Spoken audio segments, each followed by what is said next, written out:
बहुत समय पहले की बात है। महात्मा बुद्ध एक गांव से होकर गुजर रहे थे। उस गांव में एक तालाब था। महात्मा बुद्ध और उनके सभी शिष्य तालाब के पास आकर रुक गए। तभी वहां एक लड़का अपनी मां के साथ पानी भरने आया। उस लड़के की नजर महात्मा बुद्ध पर पड़ी। वह महात्मा बुद्ध को पहले से ही जानता था। वह जानता था कि महात्मा बुद्ध बहुत ज्ञानी हैं और वे सभी के प्रश्नों का उत्तर देते हैं, सभी के समस्याओं का समाधान भी बताते हैं। वह उनके पास गया और बोला, मैं बहुत बड़ा कुछ करना चाहता हूं, लेकिन जब मैं कुछ करने का प्रयास करता हूं तो मैं उस कार्य को पूरा नहीं कर पाता हूं। मुझे समझ नहीं आता है कि मैं कहां गलती कर रहा हूं। इसलिए मैं आपसे यह प्रश्न पूछना चाहता हूं कि लक्ष्य को प्राप्त करते समय ऐसी कौन सी कठिनाइयों का सामना करना पड़ता है जिसको पार करने के बाद ही कोई व्यक्ति सफल हो सकता है। महात्मा बुद्ध उस लड़के की ओर मुस्कुराते हुए देखकर बोले, जब तक तुम अपने लक्ष्य की ओर कदम नहीं बढ़ाते हो, तब तक सफलता से जुड़ा हर प्रश्न, हर उत्तर अधूरा है। महात्मा बुद्ध ने इस उपदेश को समाप्त कर अपने सभी शिष्यों के साथ आगे की यात्रा जारी रखी। उस लड़के ने भी अपनी मां के साथ घर लौटने का निर्णय किया और घर वापस आ गया। अगले दिन जब वह लड़का अपनी मां के साथ वापस तालाब पर पानी भरने आया तो उसने देखा कि कल तालाब में जो कमल की केवल कलियां थीं, वे आज पूरी तरह से खिल चुकी थीं। उसकी मां को इस पर यकीन नहीं हो रहा था। उसने अपनी मां से कहा, बेमौसम इतने सारे फूल का एक साथ खिलना, ऐसी घटना तो मैंने आज तक नहीं देखी। यह सब महात्मा बुद्ध के यहाँ आने के कारण हुआ है, अर्थात यह उनका ही प्रभाव है। उस समय वह लड़का सोचने में खो गया। उसने तुरंत ही तालाब से एक कमल का फूल तोड़ा और मन में यह सोचना शुरू किया कि यदि तालाब की यह खूबसूरती महात्मा बुद्ध के प्रभाव के कारण है तो मुझे महात्मा बुद्ध से जरूर मिलना चाहिए। शायद वह मुझे कुछ सीखने के लिए संकेत देना चाह रहे हैं। सोचते सोचते उसने तय कर लिया कि वह महात्मा बुद्ध से जरूर मिलेगा और महात्मा बुद्ध की वो आवाज मन में गूंज रही थी, तुम लक्ष्य की ओर कदम नहीं बढ़ाओगे तब तक सफलता से जुड़ा हर प्रश्न, हर उत्तर अधूरा है। तब उस लड़के ने कमल का फूल एक मटके में रख लिया और उसने यह निश्चय किया कि वह महात्मा बुद्ध से मिलकर ही रहेगा। उसके मन में जो भी प्रश्न थे, उनके उत्तर जानने का उसने निश्चय किया।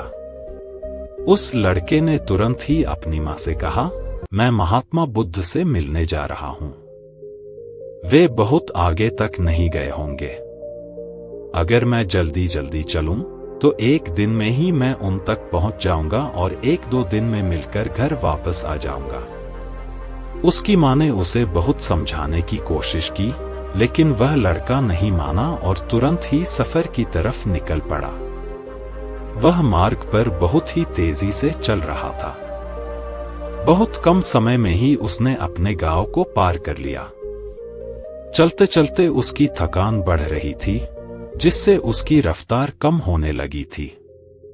लेकिन उसने हार नहीं मानी, धीरे धीरे चलता रहा और चलते चलते जंगल में पहुंच गया।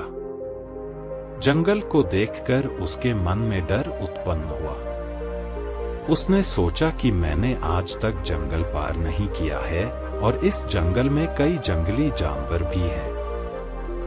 यदि मैं रास्ता भटक गया तो मैं महात्मा बुद्ध तक कभी नहीं पहुंच पाऊंगा, और यदि मैं किसी गलत रास्ते पर चला गया तो मुझे कम से कम 2 दिन और लगेंगे महात्मा बुद्ध तक पहुंचने के लिए, और यदि वह मुझसे बहुत आगे निकल जाते हैं तो मुझे बाकी रास्ते भी पता नहीं चल पाएंगे और फिर मैं उनसे कभी नहीं मिल पाऊंगा। वह लड़का इसी सोच विचार में डूबा हुआ था। तभी उसने देखा कि उसी रास्ते से एक घोड़े की सवारी आ रही थी। लड़के ने उस घुड़सवार से कहा, क्या तुम मुझे जंगल पार करवा दोगे? मुझे महात्मा बुद्ध से मिलना है और मुझे ये कमल उन्हें देना है। इस पर घुड़सवार ने कहा, मैं आपको जंगल पार नहीं करवा सकता, लेकिन मैं आपकी मदद कर सकता हूँ।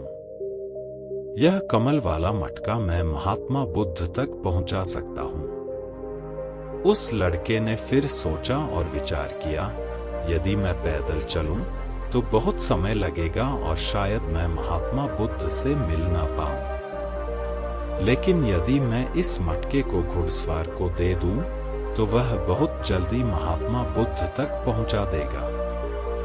इससे मेरा काम आसान हो जाएगा और मैं जो मन में चाहता हूं वो भी पूरा हो जाएगा।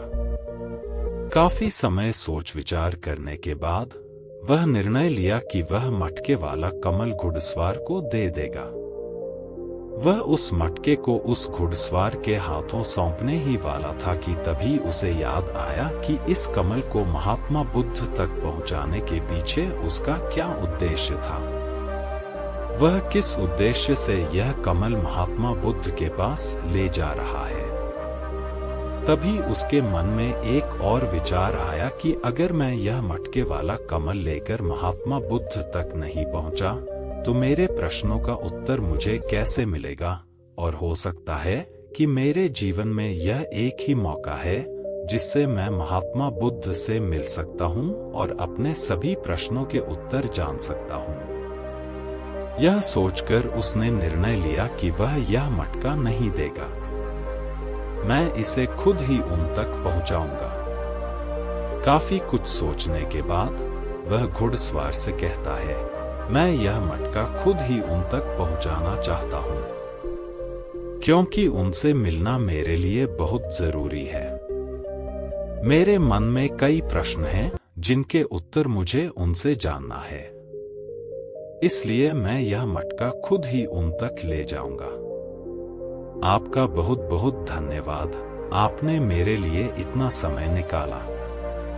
कृपया मुझे आगे का रास्ता बता दीजिए, मैं उसी रास्ते से चला जाऊंगा। घुड़सवार ने उसे आगे का रास्ता बता दिया तो वह उसी रास्ते पर चलने लगा। अब शाम होने की बेला थी और उसके मन में अनेक सवाल उठने लगे। शाम के समय अगर वह जंगल में भटक गया तो क्या होगा? महात्मा बुद्ध से कैसे मिल पाएगा? और अगर मिल न पाया तो क्या उसकी यात्रा बेकार हो जाएगी? ऐसे सोचते हुए उसे पछतावा होने लगा। वो मन ही मन खुद को कोसने लगा और कहने लगा, शायद अच्छा होता अगर मैंने इस मटके को उस घुड़सवार को सौंप दिया होता, तो इससे कम से कम वह महात्मा बुद्ध तक पहुंचाकर वो अपने घर भी लौट जाता। उस लड़के के मन में तरह तरह के विचार घूम रहे थे कि ऐसा होता तो क्या होता, वैसा होता तो क्या होता, अगर रास्ता भटक गया तो क्या होगा। जब उस लड़के की नजर कमल की ओर पड़ी तो उसे महात्मा बुद्ध की याद आई। महात्मा बुद्ध के चेहरे पर उसने एक ठहराव और अप्रतिम शांति देखी थी। उनकी मुस्कान ने उसमें प्रेरणादायक ऊर्जा का संचार किया था। उसने समझा कि उसकी यात्रा का उद्देश्य न केवल महात्मा बुद्ध से मिलना है, बल्कि उनसे बहुत कुछ सीखना भी है। उसके मन में महात्मा बुद्ध से मिलने की तीव्र इच्छा फिर से जागृत हो गई और वह अब निश्चित था कि वह अपने मार्ग पर आगे बढ़ेगा। जब उसने जंगल की सीमा को पार कर लिया तो उसने महसूस किया कि जब जब वह अपने उद्देश्य को याद करता है तो रास्ते की मुश्किलें कम होती जा रही थी। यह घटना सिर्फ उस लड़के की कहानी नहीं है, बल्कि यह हर व्यक्ति के साथ होती है। जब हम अपने उद्देश्य को याद रखते हैं तो हमारे मार्ग में आने वाली रुकावटें छोटी पड़ जाती हैं और हम उन्हें आसानी से पार करके अपने लक्ष्य की ओर बढ़ते हैं। इसके बाद उस लड़के को यह एहसास हुआ कि उसे अपना उद्देश्य याद रखना है और धीरे धीरे आगे बढ़ते रहना है। उसने सभी चिंताओं को छोड़ दिया और आगे बढ़ता गया। हालांकि चलते चलते वह काफी थक चुका था और जब उसने जंगल को पार किया तो उसे एक छोटी सी कुटिया दिखाई दी। उस कुटिया में एक सुंदर स्त्री रहती थी। वह लड़का थक चुका था और जोरों की प्यास महसूस कर रहा था। वह कुटिया में चला गया और वहां पर उस स्त्री से पानी मांगा। उस स्त्री ने उस लड़के को पानी पिलाया और लड़के से पूछ वो इस तरह क्यों भटक रहा है, तो उस लड़के ने उत्तर दिया कि वो महात्मा बुद्ध के ज्ञान की अभिलाषी है और वो उनसे मिलना चाहता है। तभी उस स्त्री ने लड़के से पूछा, आखिर तुम महात्मा बुद्ध से मिलना क्यों चाहते हो? तब वह लड़का कहता है, मेरे मन में बहुत सारे प्रश्न हैं जिनका उत्तर जानने के लिए मैं उनसे मिलने जा रहा हूँ। वह लड़का अपनी बातें कह रहा था, जबकि दूसरी ओर उस लड़की के मन में उस लड़के के प्रति प्रेम जाग रहा था। मन ही मन वह लड़की उसे पसंद करने लगी थी। वह लड़की उस लड़के को रोकना चाहती थी और उससे कहती है, आज तुम यहीं रुक जाओ। वैसे भी शाम होने का है और बहुत जल्द रात भी होने वाली है। ऐसे में तुम कहां जाओगे? इससे अच्छा है कि आज रात तुम यहीं रुक जाओ। उस लड़की की बातों को सुनकर वह लड़का समझ चुका था कि वह उसे पसंद करने लगी है। वह लड़का उस लड़की की सुंदरता को मन ही मन निहारते हुए सोच रहा था, मैं इससे विवाह कर लूं तो मेरा जीवन संभल जाएगा और जीने में आनंद भी आएगा। उस लड़के ने सोचा, ऐसे भी मैं आज रात महात्मा बुद्ध से मिल नहीं पाऊंगा, तो क्यों न मैं यहीं पर रुक जाऊं। फिर उसने जवाब देते हुए कहा, मैं कुछ देर में सोचकर बताता हूं। लड़का इस विषय में सोचता रहा। तब तक उसके मन में फिर से महात्मा बुद्ध की वो बात याद आई। उसे एहसास हुआ कि मैं इतनी दूर से यहाँ क्यों आया हूँ, और उसने मन ही मन सवाल किया कि क्या मैं यहाँ इतनी दूर इस लड़की के साथ मित्रता, प्रेम अथवा विवाह करने आया हूँ? नहीं, नहीं, यह मेरी प्रेमिका ये नहीं बन सकती। क्या भरोसा आज को इसका मन मेरे पर आया है, कल किसी और पर आ जाए। लड़के ने तुरंत ही उस कमल की ओर देखा और उसे उसका उद्देश्य याद आ गया। उसने जल्दी से निर्णय लिया कि वह आगे अपनी लक्ष्य की ओर कूच करेगा। उसने लड़की को मना किया और अपने मार्ग की ओर प्रस्थान किया। जब वह आगे की ओर बढ़ने लगा, तभी उसे अपने निर्णय पर अफसोस होने लगा। उसे ऐसा लग रहा था कि अगर मुझे महात्मा बुद्ध ना मिले तो उसके हाथ से वह लड़की भी चली जाएगी।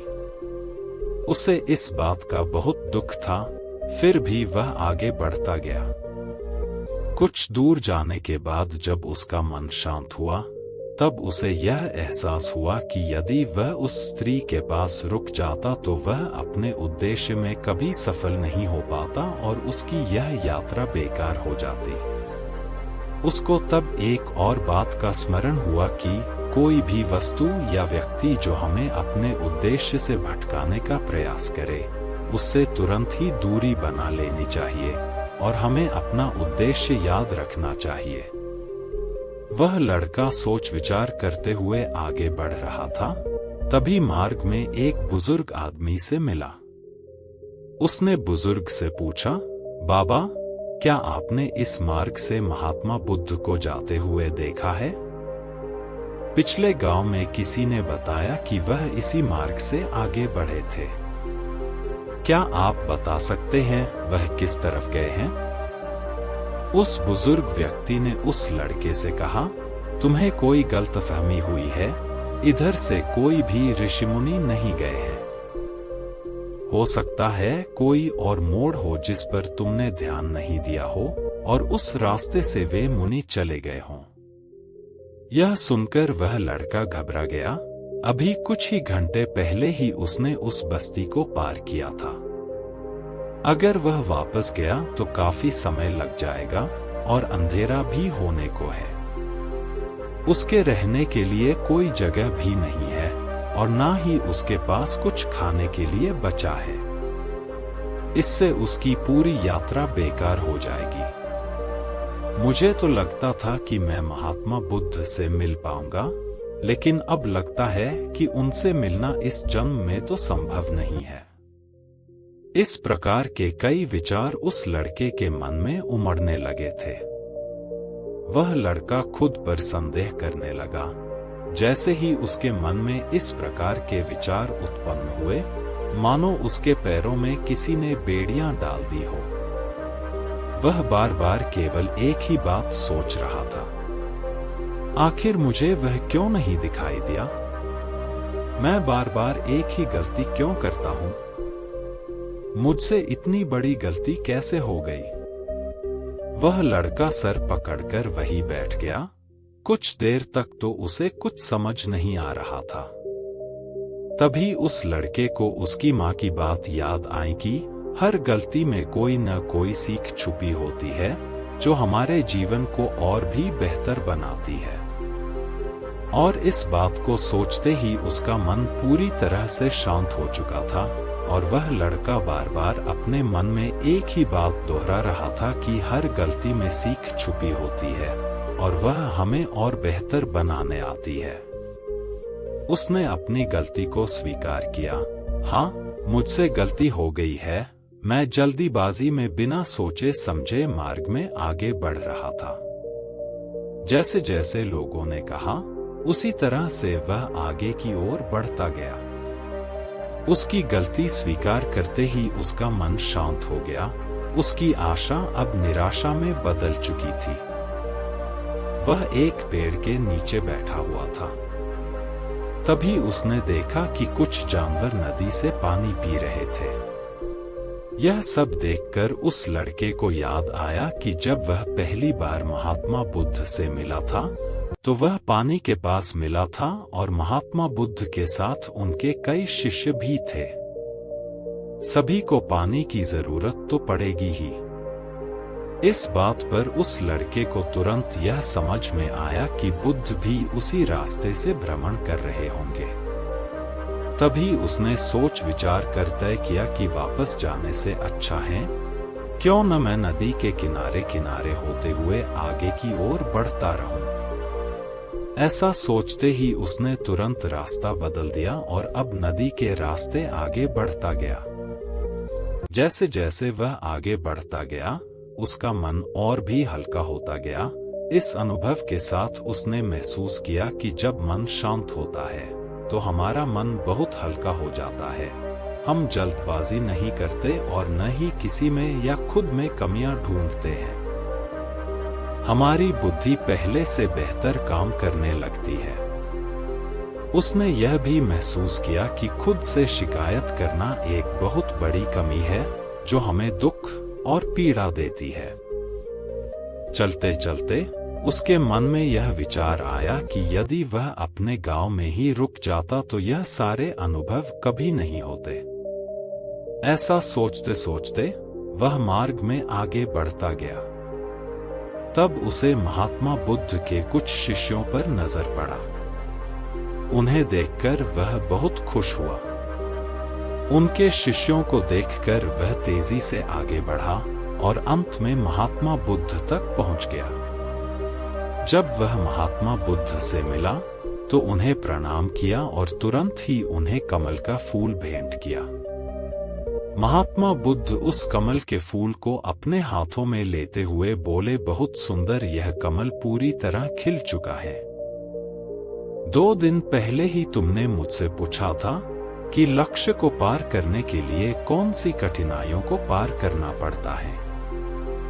तुम्हारा ये धैर्य और मुस्कान देखकर लग रहा है तुमने रास्ते में बहुत सारे अनुभव को इकट्ठा करके अपने जीवन रूपी पुस्तक में संजोकर रख लिया है।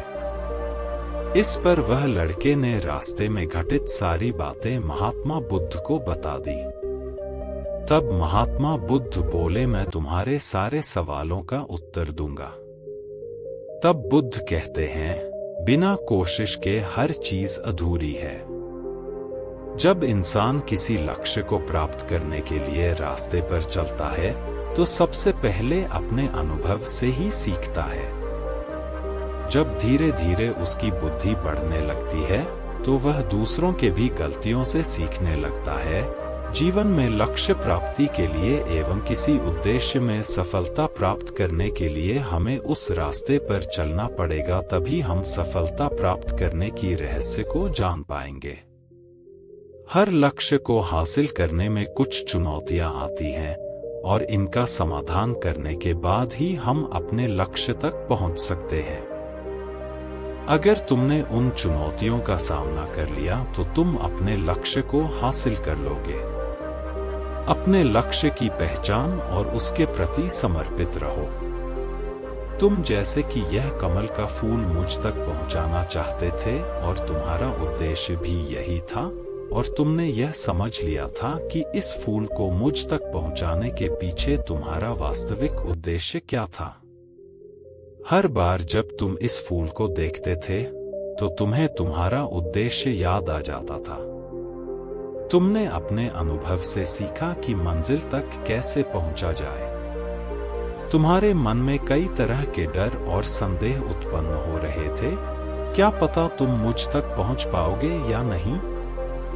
क्या पता इस जंगल को पार कर पाओगे या नहीं? तुमने कभी आज तक जंगल पार नहीं किया था और तुम्हें रास्ते में कई तरह की रुकावटें झेलनी पड़ी। जब हमारे रास्ते में तरह तरह की रुकावटें उत्पन्न होती हैं, तो हमारा मन बाधित होने लगता है और हम अपने लक्ष्य से भटक जाते हैं।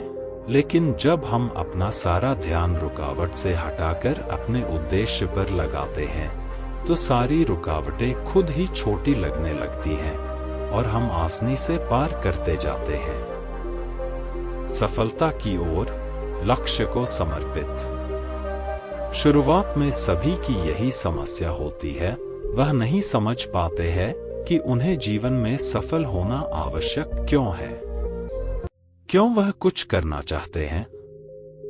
उनके सामने बहुत सारी परेशानियां आती रहती हैं और वे उन परेशानियों के सामने हार मान लेते हैं।